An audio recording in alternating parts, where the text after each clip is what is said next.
would have been reading John's writings. The final battle will be beyond all imagining. Revelation says that a mere portion of the beast's army will number 200 million. Against them, Christ will lead the way, riding a white horse and commanding his army. He will be dressed in fine white linen, with a sword held in his mouth. The armies of Christ will win the battle. In this final conflict between God and the powers of evil, the beast will be captured and thrown into a lake of burning sulfur. Satan will no longer be free to devour the world. Christ will rule omnipotent, and all will be at peace. After the battle, there's going to be 1,000 years of perfect peace.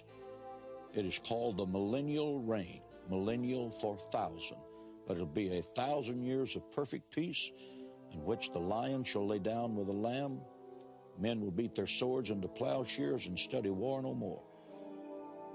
In the final chapter of Revelation's great story, the dead of all time will be raised from their graves and appear before God for judgment.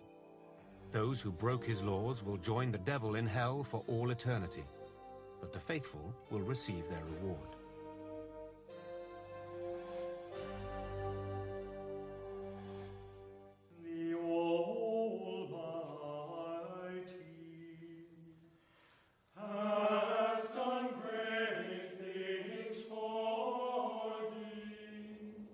Those who honored the commandments of God and the teachings of Christ will enter everlasting paradise.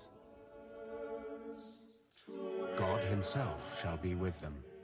He will wipe every tear from their eyes. There will be no more death or mourning or crying or pain, for the old order of things has passed away. Revelation chapter 21, verse 4. But God had no sooner delivered his vision of the future to John than men began to try and interpret it. Christians still wonder, will this world soon come to an end? And if so, when?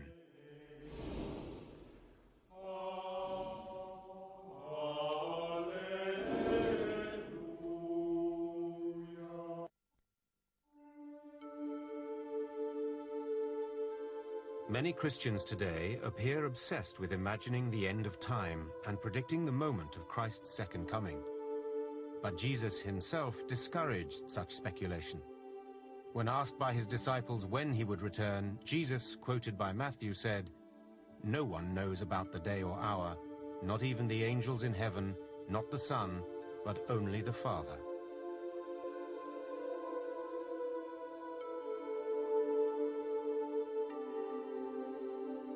Yet as soon as Christ left them, Christians began to yield to the temptation of setting a date for his return.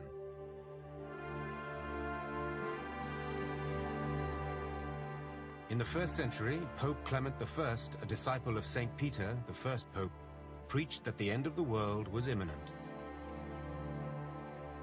Hilary of Poitiers, a bishop of the early church in what is now France, declared that Christ would return to earth in the year 365. We don't know what his reaction was when Jesus failed to arrive. In the 5th century, St. Augustine became one of the first and one of the few to question a literal reading of Revelation. Which is not to say that Augustine did not believe that the last events proclaimed in the Bible were not going to happen. But what Augustine was resolutely against was any attempt to predict the end, and any sense that we could read history out of the events found in the Apocalypse. In spite of Augustine's entreaties, as the centuries passed, more and more people set dates for Christ's return. During the Dark Ages, Christian leaders were sure that the Antichrist was already at work and the end was close. In the year 1000, the body of the Holy Roman Emperor Charlemagne was exhumed because of a legend that he would rise from the grave to fight the Antichrist. And an enormous number believed Christ would return on the 1000th anniversary of his death in 1033. A sense of millennial foreboding gripped Europe. Throughout the Middle Ages, the looming specter of the Antichrist filled Christians with dread. The music of the period pleaded for God's forgiveness on the day of wrath. Contemporary painters were utterly absorbed by apocalyptic images and references. Hieronymus Bosch, Peter Bruegel, and Albrecht Dürer were all fine artists whose work reflected the dominant themes of the era and created pictorial visions of hellish nightmare. It's hard to walk into a medieval church and not find the Last Judgment portrayed either on the entrance porch, the tympanum, or sometimes in paintings and mosaics on the back wall of the church. This was a reminder. Are you on the side of the good, or will you be consigned to hell? The story of Revelation, in which the beast does the work of the devil, was a convenient interpretation of events that were otherwise inexplicable.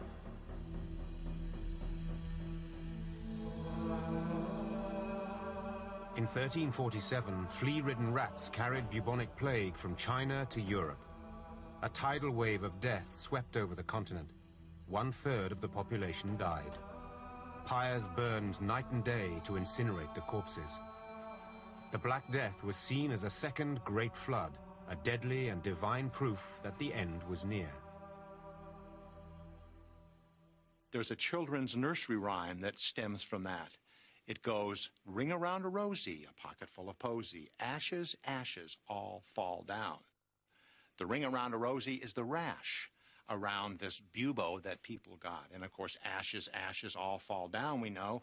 And people believe that holding posies, flowers, garlic amulets to their nose would somehow stave off the vapors of the Black Death. Medieval doommongers increasingly saw the Antichrist all around them in human form. Jews were chief among the groups blamed for doing the work of the devil. But as criticism of corruption within the Church of Rome increased, it was the papacy that was frequently identified with the Antichrist. The Protestant theologian Martin Luther said, "I scarcely doubt that the Pope is properly the Antichrist. Everything which he lives, does, speaks, and establishes fits so well." Luther himself avoided the temptation to set a date for Christ's second coming. But such reluctance did not continue when the Reformation he helped to create traveled to a new continent. The discovery and settlement of America gave enormous encouragement to those who were convinced of Christ's imminent return.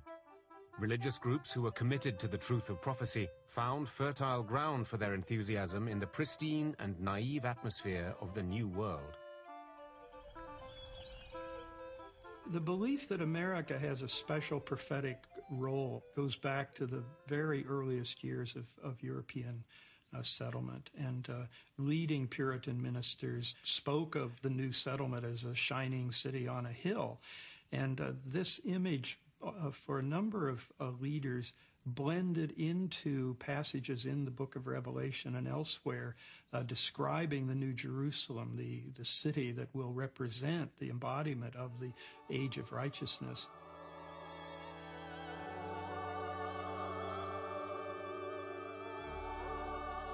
Calvinists, Anabaptists, Quakers, Puritans, and other hardline Protestant groups made their way to America and rallied around charismatic leaders. These preachers often proclaimed that the end of the world was nigh.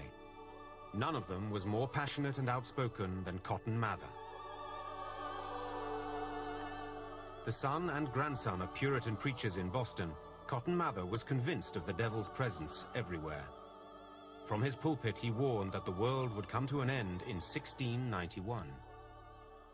Cotton Mather's a fascinating figure in this whole story because his writings are almost literally saturated with apocalyptic anticipations.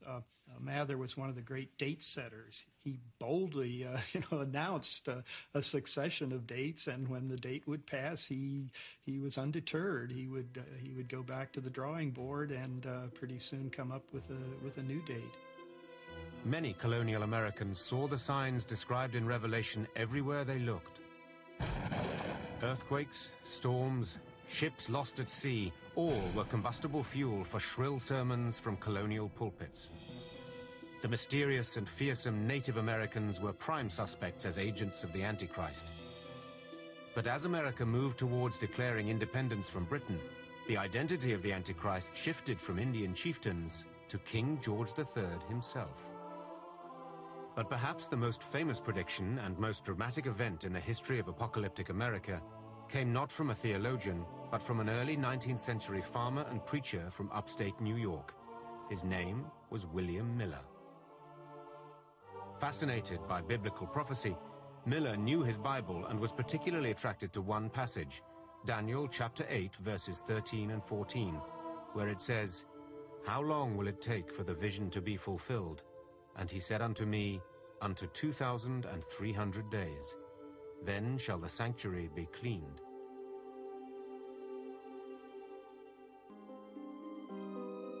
Miller was certain this verse was a mathematical guide to Christ's return. After elaborate calculations, he confidently predicted a date. Jesus would definitely appear during the year 1843.